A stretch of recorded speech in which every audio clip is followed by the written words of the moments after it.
Oh dia kali gini malah jadi pidana ya. Yusril selamat ya? Hah? Aduh, ya.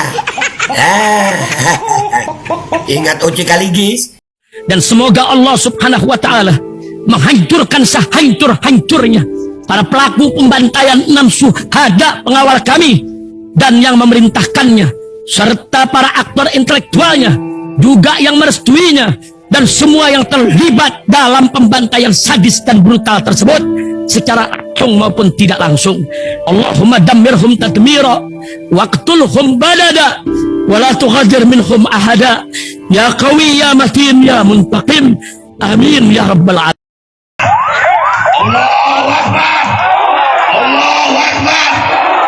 www.fulus.in.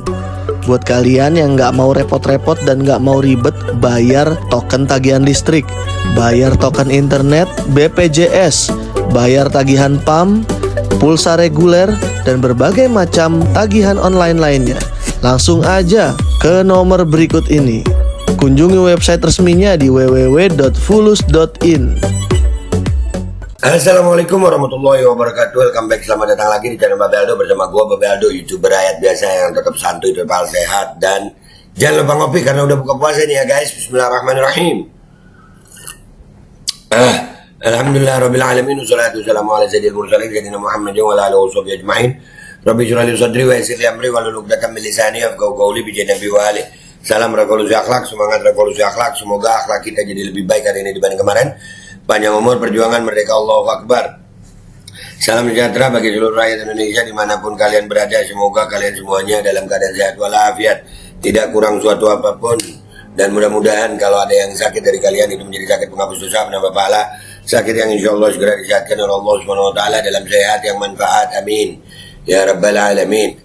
Oke guys, jangan lupa di subscribe dulu. Gue izin ngerokok ya guys ya. Iya, ini soalnya kita mau ngebahas sesuatu yang bisa membuat bacot gue lepas kontrol nih nanti nih. Oke guys, sebagai pembukaan guys, gue mau bilang, gue sering bilang sama keluarga gue, sama anak-anak gue, bahwasannya gue nggak suka jadi bodoh gitu. Dan ada penyebab bodoh itu ada 2 hal di diri gue tuh. Gue akan jadi bodoh kalau gue marah dan kalau gue takut. Nah, makanya gue nggak suka marah, gue nggak suka takut.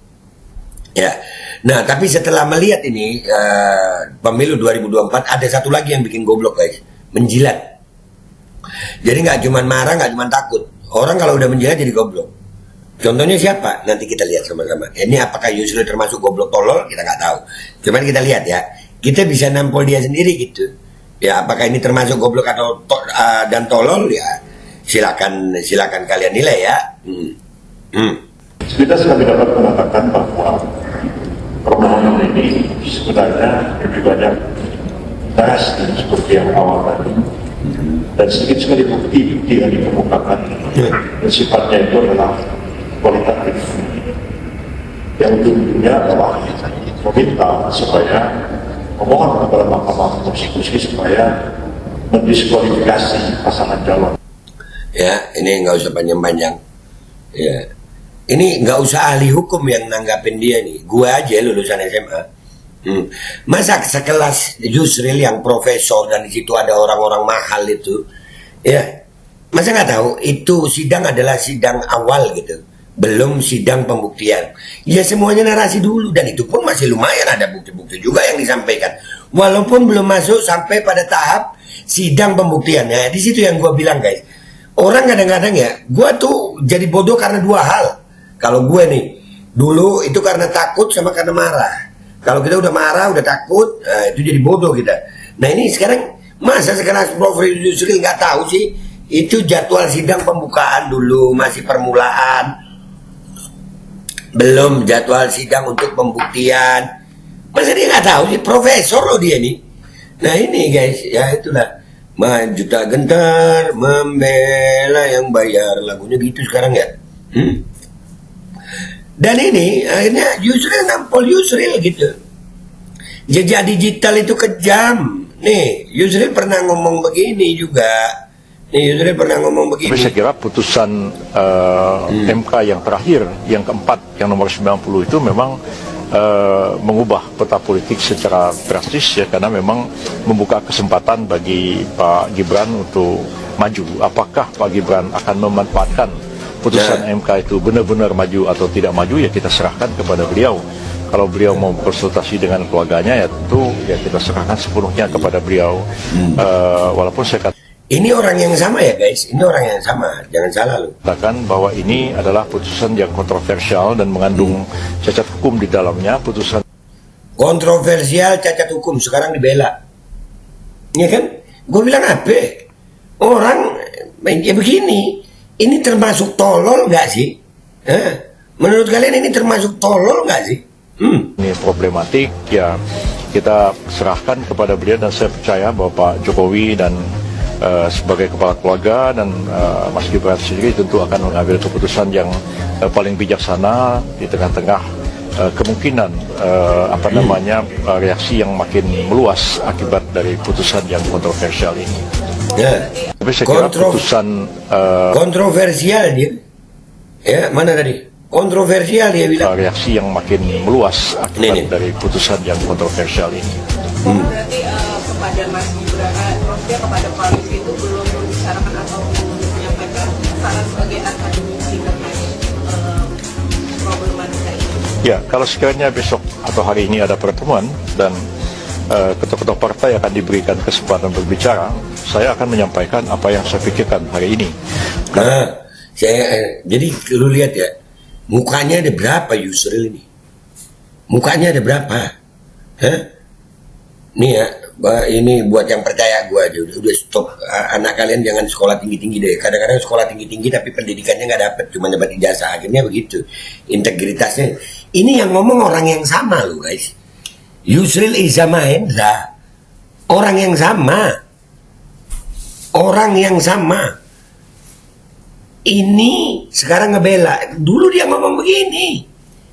Kontroversi, saya akan menyampaikan apa yang ada di pikiran saya. Nah memang walaupun saya ketua partai, tapi saya tidak dapat melepaskan diri saya sebagai seorang akademisi dalam berbagai disiplin ilmu, khususnya akademisi di bidang hukum tata negara. Disiplin di bidang ilmu hukum tata negara. Mana disiplin ilmu lo? Di mana? Aduh. Di mana disiplin ilmu lo Yusril? Woi. Udahlah, bikin malu. Saya tahu putusan MK itu problematik, saya tahu implikasi-implikasinya, dan kalau dilaksanakan bisa kontroversial. Saya tahu problematik. Itu keputusan MK yang problematik. Artinya menimbulkan problem. Saya tahu. Terus kemana pengetahuan lu? Gara-gara duit? Gara-gara jabatan kah lu begini?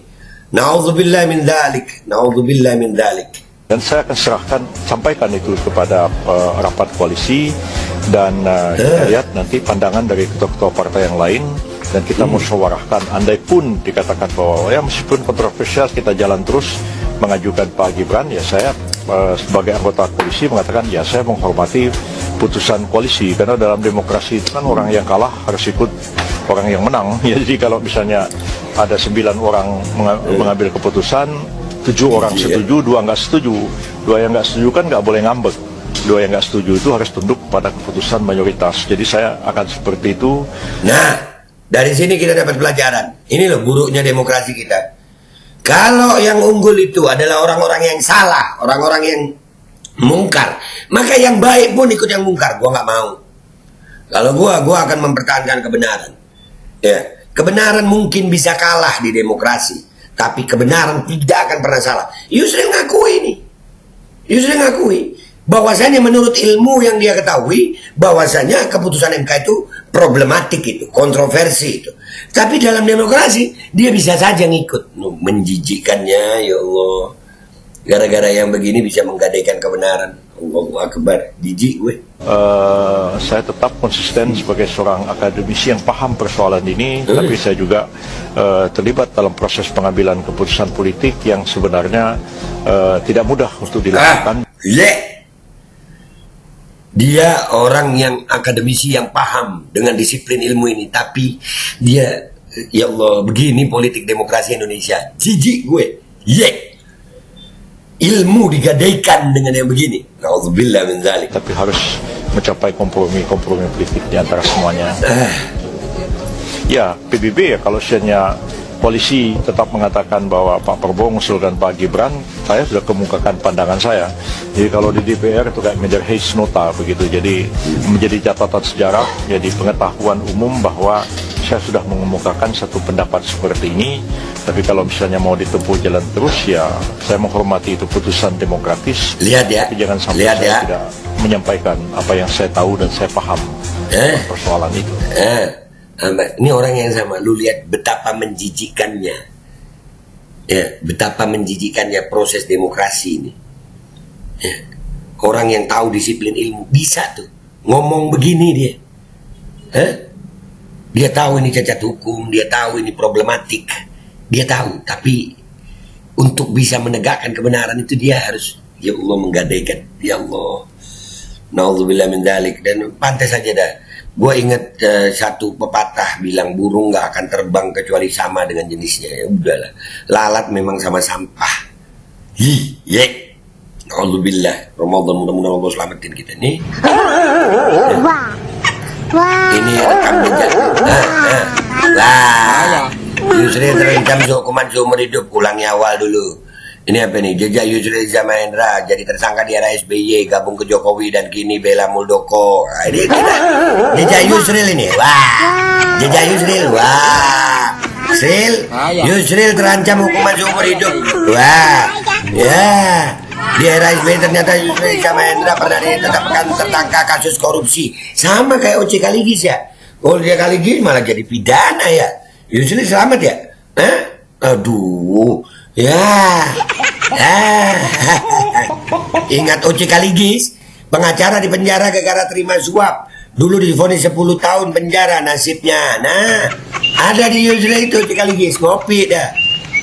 Divonis 10 tahun penjara OC Kaligis ajukan PK. OC Kaligis divonis 5,5 tahun penjara. Yusril minta kasus dugaan pemerasan Firly Bahuri dihentikan. Nah, udahlah. Ya inilah kasusnya Yusril. Ya, ini guys, sekali lagi di 2024 ini, tolong jangan lagi kalian mikir menang kalah deh.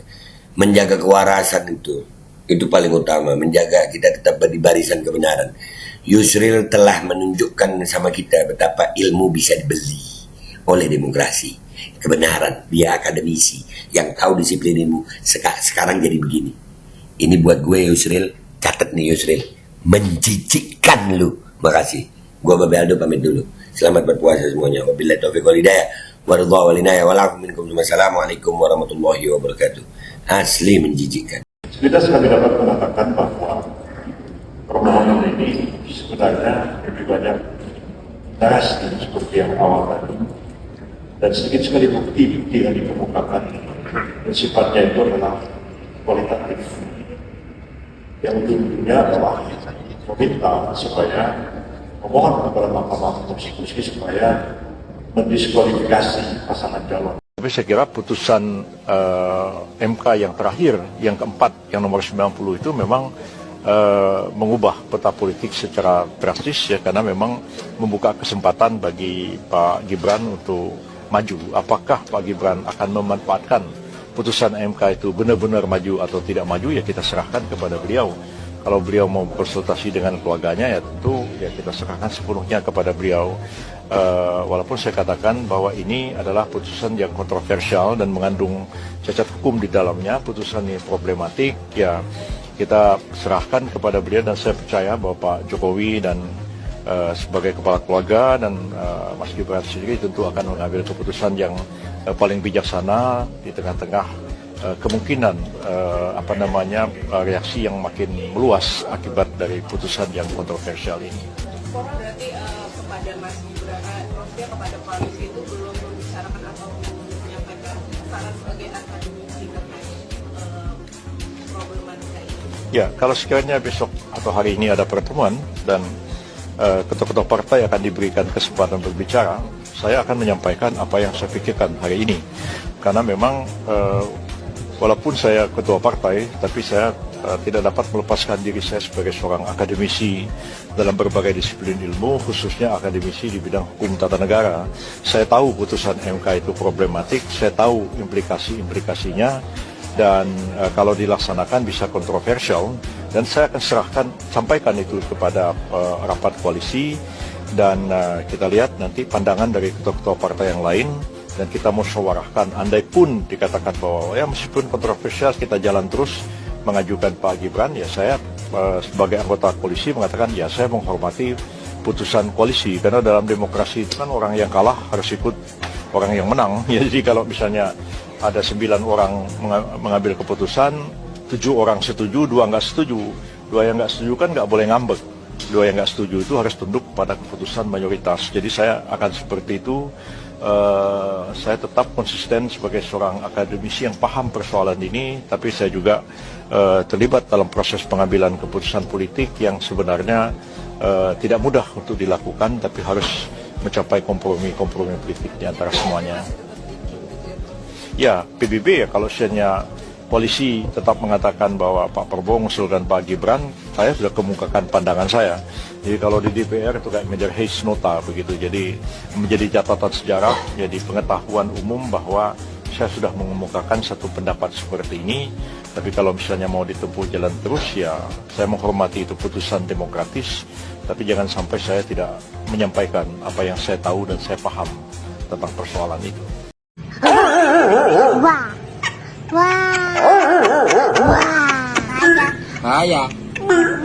Saya kayak wow. Astagfirullahaladzim. No.